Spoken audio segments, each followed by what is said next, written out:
Mais je crois qu'on aura suffisamment de temps de vous dire ce que nous avons en effet à vous dire, parce que c'est la situation du Sénégal qu'il demande en ce moment. Donc je crois que vous êtes tous au courant de ce qui se passe là-bas et que nous avons donc aujourd'hui l'occasion de pouvoir vous dire, de réagir sur cette actualité qui se déroule dans notre pays. Donc le mouvement des démocrates sénégalais, donc le MDS, qui a convoqué cette conférence de presse. Je remercie donc l'assistance, tout le monde, et également donc la presse, les amis donc de Zion TV qui sont là, William, Clarisse, et également donc le caméraman. Et donc on ne va pas aller, je ne vais pas m'éterniser évidemment sur les présentations, parce que compte tenu du temps, je vais laisser donc le président de vous parler donc du bilan. Donc le thème de la conférence, c'est bilan et perspective, que le président essaiera de vous développer assez rapidement. Donc je vous remercie de votre patience. Mesdames, Messieurs, les journalistes, nous vous remercions d'être venus à notre conférence de presse. Et je remercie aussi les militants et sympathisants du mouvement MDS d'être venus assister à cette conférence de presse. Donc, aujourd'hui, on a convoqué cette conférence de presse pour parler de la situation au Sénégal, comme M. Soli vient de vous dire. Le thème de cette conférence, c'est d'abord le bilan et perspectives d'avenir. Suite à une réflexion des Sénégalais issus de la diaspora en France, a été décidé de créer le mouvement des démocrates sénégalais, en sigle MDS, afin d'apporter les idées nouvelles dans le débat politique, économique et social au Sénégal. Le MDS est indépendant, ouvert à toutes les sensibilités pour enrichir ce débat. Objectif poursuivi. Depuis sa création, le MDS poursuit les objectifs suivants. Favoriser le développement socio-économique du Sénégal, initier le projet de lutte contre la pauvreté, promouvoir le maintien des jeunes au Sénégal en leur offrant des formations professionnelles. Aperçu par secteur de la situation socio-économique du Sénégal. Le Sénégal est un pays à vocation agricole. Une agriculture diversifiée sur l'ensemble du territoire. Le riz et l'arachide en Casamance. L'arachide au Sine Saloum, le coton au Sénégal oriental, le riz dans la vallée du fleuve. La production animale au Sénégal est faible. L'élevage est pratiqué dans la région du fleuve. Le Sénégal importe l'essentiel de sa consommation en viande des pays limitrophes, c'est-à-dire le Mali, la Mauritanie, etc. Malgré les atouts, l'agriculture sénégalaise demeure paysanne. Le manque de mécanisation, la population active vieillissante, le désintéressement des jeunes à ce secteur, aggravé par l'exode rural, est le deuxième importateur du riz au monde. À cet effet, le président Macky Sall disait « Un pays qui dépend de l'extérieur pour sa consommation est un pays en danger ». À la lumière de cette déclaration, nous disons que le Sénégal est en insécurité alimentaire. La pêche est la première économie du Sénégal. L'arrivée de la pêche industrielle du Sénégal a connu une forte progression de 30% de production en 2013 par rapport à 2012. La progression de la pêche industrielle s'est faite au détriment de la pêche artisanale. L'éducation, selon l'Agence nationale de la statistique et de la démographie, le taux de scolarisation au Sénégal est de 75% et l'alphabétisation 52%. En revanche, l'enseignement d'une manière générale est de faible qualité. Le système de santé du Sénégal connaît un déséquilibre entre les zones urbaines et les zones rurales. Les zones urbaines regorgent des équipements de première nécessité, tandis que les zones rurales sont en plein désert médical. Le taux d'occupation est de 2 malades par lit et le taux de mortalité infantile est de 47%. Le système de santé du Sénégal connaît un déséquilibre entre les urbains et les zones rurales. Les zones urbaines regorgent des équipements de première nécessité, tandis que les zones rurales sont en plein désert médical. Le taux d'occupation est de 2 malades par lit et le taux de mortalité infantile est de 47%. Le tourisme. Le tourisme est la deuxième économie du Sénégal. Mais les installations et les activités sont concentrées dans le secteur de la Petite Côte, qui a connu une progression de 13%, qui représente 22% de l'ensemble des arrivées touristiques au Sénégal.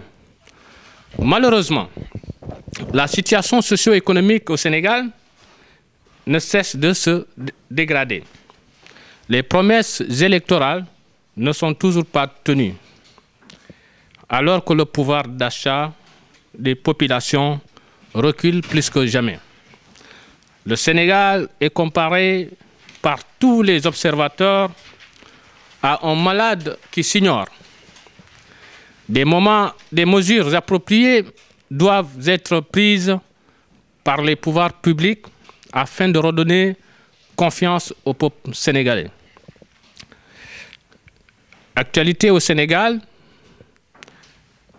de ce qui vient de se passer tout récemment, nous avons constaté beaucoup de situations graves qui se passent actuellement au Sénégal. C'est la raison pour laquelle, à partir de ce document qu'on vous présente, on vous explique comme quoi le régime actuel est en train de bafouer notre Constitution. À savoir, à partir de l'article 10 de la Constitution du Sénégal, qui garantit le droit de manifester. Chacun a le droit d'exprimer et de diffuser librement ses opinions, que ce soit orale, écrite, image et manifestation pacifique, pourvu que l'exercice de ces droits ne porte pas atteinte ni l'honneur d'autrui, ni à l'ordre public. Depuis des années, le Sénégal est cité parmi les rares pays africains où les institutions fonctionnent selon les principes démocratiques. Malheureusement, force est de constater que le pouvoir de Macky Sall est en train d'affaiblir nos institutions. On note le non-respect des institutions, la liberté de la presse n'est plus garantie. Et la justice est instrumentalisée à travers la CREI. Macky Sall, aujourd'hui, avait instauré cette CREI pour, en quelque sorte, se venger politiquement. C'est la raison pour laquelle nous constatons que cette CREI est partielle et que la présomption d'innocence n'est pas reconnue. Le MDS s'insurge contre ces pratiques anticonstitutionnelles qui ont pour seule prétention d'empoisonner l'atmosphère socio-politique du Sénégal. Nous arrivons maintenant au bilan de notre mouvement, le bilan du MDS. Depuis la création du MDS, nous avons mené plusieurs activités. Les meetings, les visites de proximité, le placement des cartes. Toutes ces activités ont permis à notre mouvement de mobiliser et sensibiliser la diaspora sénégalaise en France. À ce jour, nous comptons plus de 1235 adhérents engagés à notre mouvement. À cet effet, un fichier électoral est en cours d'élaboration, est en cours de création. Les perspectives d'avenir de notre mouvement. Notre mouvement est une force de proposition dans les différents secteurs de la sphère économique. L'agriculture, l'éducation, la santé et le tourisme. L'agriculture. S'agissant du secteur agricole, une vaste campagne de sensibilisation sera menée à l'endroit des jeunes. En effet, nous constatons depuis des années un exode rural massif qui a pour conséquence de vider le milieu rural de sa main-d'œuvre valide. Face à cette situation de plus en plus désastreuse, le MDS créera un fonds incitatif destiné aux jeunes. Ce fonds permettra aux jeunes de retourner en milieu rural afin de pratiquer l'agriculture en soutien à leurs parents devenus âgés. Avec l'appui technico-économique des ingénieurs agronomes du MDS. À cet effet, un projet global de développement agricole du Sénégal sera élaboré et soumis aux bailleurs de fonds internationaux pour financement. S'agissant de l'éducation, le MDS procédera au recensement des enseignants peu qualifiés afin de renforcer leurs capacités techniques. Des clubs d'accès aux nouvelles techniques d'information et de communication intiques seront créés afin d'accélérer l'apprentissage et l'informatique dans toutes les écoles du Sénégal.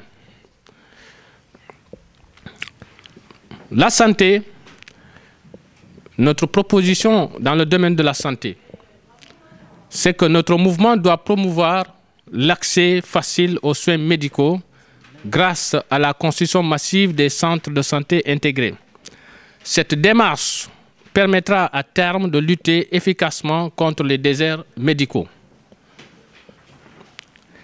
Dans le tourisme,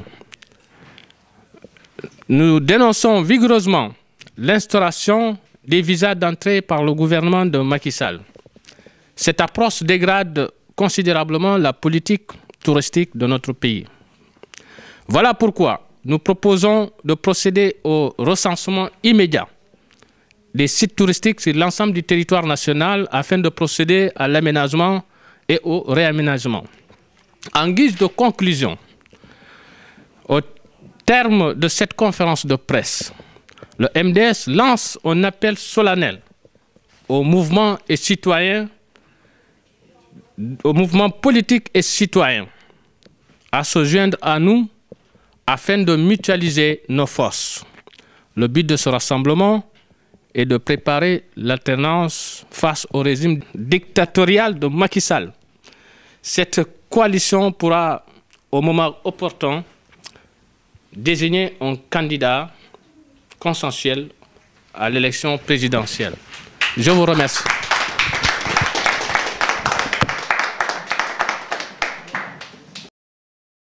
Très bien. Donc, je donne la parole à William. Vous pouvez poser rapidement votre question.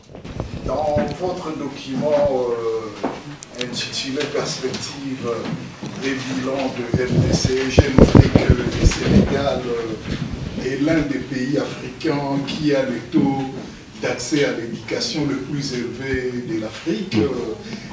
Mais je voulais savoir si cette politique est suivie au niveau de l'accès à l'emploi pour les étudiants qui sortent de toutes ces écoles-là, parce que ça ne sert à rien d'augmenter le taux de scolarité et que le marché du travail soit saturé et que les sortants des études ne puissent pas trouver l'emploi. Et quelle sera la politique de MDCE?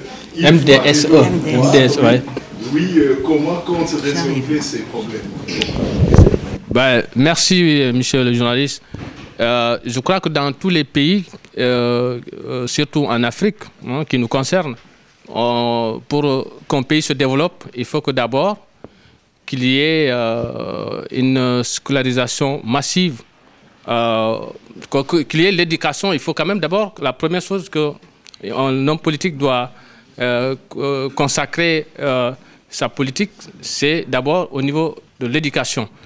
Parce qu'un peuple qui n'est pas instruit, c'est un peuple qui aura du mal à se développer. Donc il faut combattre l'ignorance. Donc nous, notre combat, on pense qu'il faut combattre l'ignorance. Et 75%, on trouve que c'est important pour en Afrique. Mais aujourd'hui, notre problème, c'est que c'est le niveau des enseignants qui est très faible.